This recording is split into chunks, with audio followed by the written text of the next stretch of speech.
As Pride Month ends with its message of inclusivity, some businesses are still discriminating against people, Steve. Some banks, a major British building society technically, admits that it is closing accounts of people who are rude or discriminate amid uproar as banks accused of dumping customers like Nigel Farage over their views on Brexit and LGBT issues.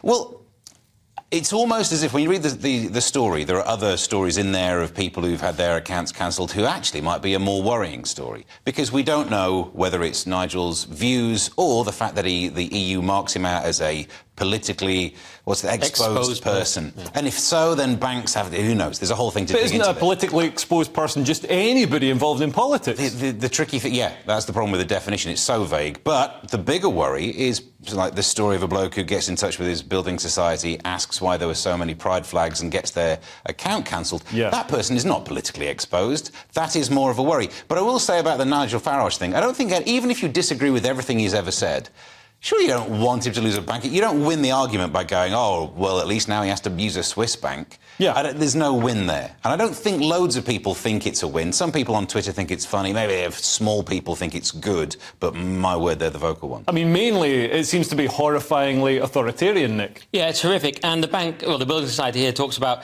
they can close the account of anyone who's rude, abusive, violent. It's sort of like, well, there's something in that. Then they go, or discriminates in any way, which is extraordinarily broad definition. So if you don't like Crocs... Right, the word comes from to separate or distinguish or make a distinction. So it's like just any distinctions are out, because obviously that can be used, and it has been used for this man Toby Young talked about, who said he didn't understand why there needed to be pride flags all over the branch, and then he had his account shut down. That's how arbitrary it is. And Steve talking about Twitter, I mean, people here, some guy called Keith Bird said, first they came for Nigel Farage, and I held the door open and pointed at Nigel Farage. So he thinks it's a big lark. And then Kay Burley, of all people, said, if 8 separate banks don't want your custom, I suppose you'd start to wonder why. It's like, oh, great take. Oh, siding my God. with the fascists. I mean, would you say that to a Chinese political dissident? Exactly. Hey, I mean, that's an absolute nonsense. I mean, and also for them to say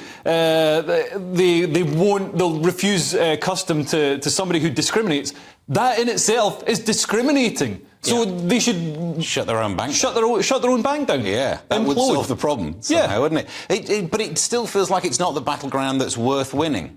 So even those tweets, maybe there's a smug, enjoyable smile that they have, but at the end of it, no one's going to go like, yeah, we won that one, because Brexit still happened, but now he banks elsewhere. Yeah, and in fact, if anything, it's going to, enrage the public and motivate them against this kind of thing. Instead of trying to build a consensus and include everybody. Yeah, but there has to be some sort of legislation, doesn't there, to make sure they can't do this. I can't see another solution. Well, the Equality Act of 2010 means that I believe, as I understand it, means you can't deny custom to, somebody, so say, for example, for their sexuality. So I'd have thought, that should be updated to cover political opinions. You think, but there used to be a law you had to have a bank account, right? And then they scrapped that law, so they don't actually have that. You're saying it should be covered by 2010, but apparently, obviously isn't, is it? It's been usurped by this politically exposed person thing that comes from the EU, and anyone can be and the justification is we don't want the extra hassle and the extra paperwork and the extra cost, the bank can say, but the problem is you need to get rid of that rule, which has been abused clearly. Yeah. I mean, this is just Chinese social credit scores brought to Western Europe when we think we live in a democracy. Yeah. It's a nonsense.